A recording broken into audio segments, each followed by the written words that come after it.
آپ الیکشن نہیں کرنا چاہتے, آپ اپنی فوج کے سامنے لڑنا چاہتے ہیں, تو ہم انقلابی تو نہیں ہیں, ہم تو قوم کی خدمت کے لیے آئے ہیں. تو یاد رکھنا میرے بچوں تحریک انصاف کے, آپ کو غلط راستے پہ لگایا گیا ہے. آپ کو غلط فہمی ہے کہ عمران خان آئے گا اور نیا پاکستان بنائے گا.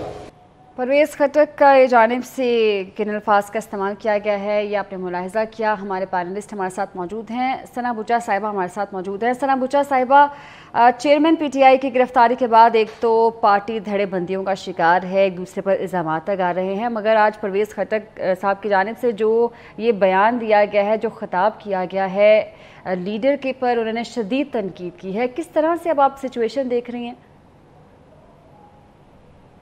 دنیا میں جہاں بھی ارینج میرجز ہوتی ہیں کہا جاتا ہے کہ ان کی مدت لو میرجز سے زیادہ ہوتی ہے, لیکن یہ جو کنوینئنس میرجز ہوتی ہیں, یہ میرجز آف کنوینئنس ہوتی ہے ہماری سیاست میں, ان کی لائف لائن بڑی چھوٹی ہوتی ہے.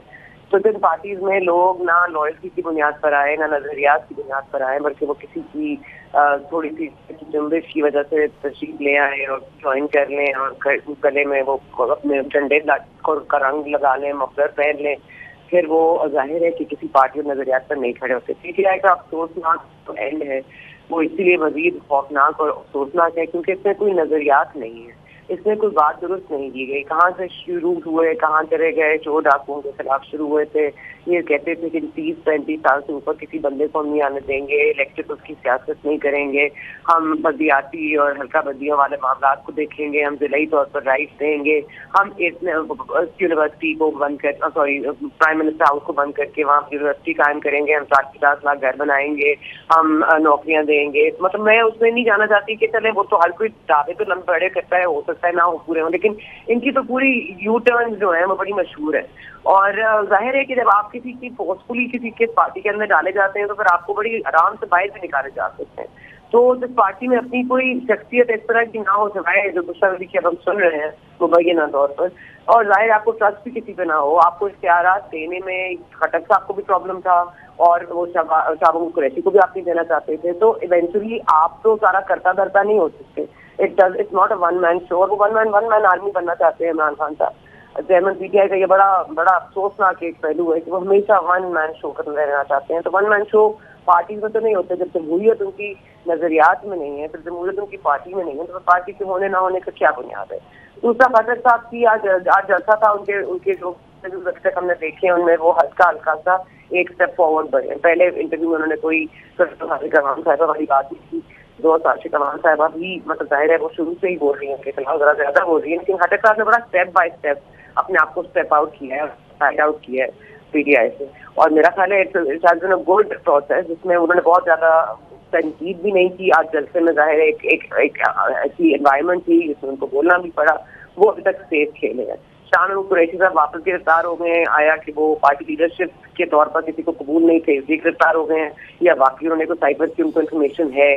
تو معاملہ ذرا گمبھیر تو ہے, لیکن افسوس ہوتا ہے کہ اتنے دھڑے تو اس ملک میں شاید پتہ نہیں کب بنی ہے نہیں بنی, لیکن یہ جو بتر ہو رہے ہیں, یہ جو خوفناک اینڈ ہے پی ٹی آئی کا, وہ واقعی افسوسناک ہے. لیکن یہ بات بھی یاد رہے کہ ایک چیئرمین پی ٹی آئی کا ووٹ بینک موجود ہے. اب یہ میں ایسے نہیں کرتی کہ کسی کھمبے کو بھی کھڑے کریں گے تو وہ جیت جائے گا, لیکن کچھ ووٹ بینک ان کا محفوظ رہے گا. تو اس محفوظ ووٹ بینک کا آگے کیا کرنا ہے یہ ہمیں سوچنا پڑے گا کہ ہمیں بندے کا نشان آیا کیسے انتخابات میں رکھنا بھی ہے نہیں, اور یہ کہ انتخابات کرانے بھی ہے نہیں. ٹھیک ہے, ثنا بچا صاحبہ ساتھ ہی رہے گا. نوید چودھری صاحب, پرویز خٹک کی جانب سے یہ بات واضح کی گئی ہے کہ چیئرمین پی ٹی آئی کا مقصد الیکشن نہیں ہے. انہوں نے کہا ہے کہ آپ فوج سے لڑنا چاہتے تھے. اس بیان کو کس طرح سے دیکھ رہے ہیں آپ, کیا کہیں گے اس پر؟ اس کو بالکل حقیقی نظر میں دیکھا جانا چاہیے. جنرل فیض کو آرمی چیف بنا کے وہ فوج کو مکمل کنٹرول کرنا چاہ رہے تھے. حالانکہ جنرل باجوہ کی سربراہی میں جو فوج تھی وہ بڑی دیر تک ان کا ساتھ دیتی رہی, اور پھر باجوہ سے بھی انہوں نے کہا کہ آپ تاحیات اسی لے لیں. وہ اس بات کا وہ خود اپنے منہ سے اقرار کر چکے ہیں. وہ آپ اگر اس کو یہ کہیں کہ وہ فائٹ کرنا چاہ رہے تھے, فائٹ کرنے کا پلان تو اس وقت انہوں نے بنایا نا جب انہوں نے دیکھا کہ میری بات مانی نہیں جا رہی. تو پھر کچھ جو ایسے عناصر جو اسٹیبلشمنٹ کے اندر موجود تھے, کچھ جوڈیشری کے لوگ تھے, کچھ ریٹائرڈ افسران تھے, وہ سب مل ملا کے پھر انہوں نے 9 مئی کیا. شہباز شریف جیسا محتاط سیاستدان جب یہ کہہ دے کہ 9 مئی کے واقعات آرمی چیف کا تختہ اٹھنے کی کوشش تھی تو اس میں اب کوئی گنجائش بحث کی رائے نہیں جاتی، اور یہ بات بالکل واضح ہے کہ وہ اچھا جب آپ چیف پر اٹیک کرتے ہیں تو دائرے پہ اٹیک کرتے ہیں، وہ پھر ایک فرد نہیں رہ جاتا، یعنی کہ آرمی چیف پاکستان کا باہر گیا ہوا ہے، آپ 9 مئی کر رہے ہیں اور ملٹری انسٹالیشنز کو نشانہ بنایا جا رہا ہے، اس کے ساتھ یہ بھی اطلاعات آ رہی ہیں، اس حوالے سے عدالتی صورتکاری بھی حاصل ہوگی، وہ ہمیں 1-2 دن نظر بھی یہی بات میں، ویسے تو اب تک نظر آ رہی ہے کہیں نہ کہیں، لیکن وہ اس حوالے سے تھی۔